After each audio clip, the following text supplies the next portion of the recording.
Pangajaran Basa Sunda dinten ayeuna. Masih kene inget dinten naon ayeuna? Betul, dinten Salasa tanggal 12 bulan Oktober tahun 2021. Dinten ayeuna orang bade diajar bahasa Sunda nyaeta sasatoan. Dinten ayeuna orang bade diajar rupi-rupi sora sato. Anu kahiji sora hayam bikang, sorana nyaeta keketok. Anu kadua sora hayam jago nyaeta kongkorongok. Anu katilu sora manuk nyaeta recet.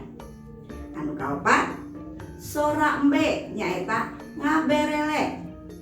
Anu kalima sora soang nyaeta ngawek-wek. Tah eta tadi rupi-rupi sora binatang nu ku urang diajar dinten ayeuna.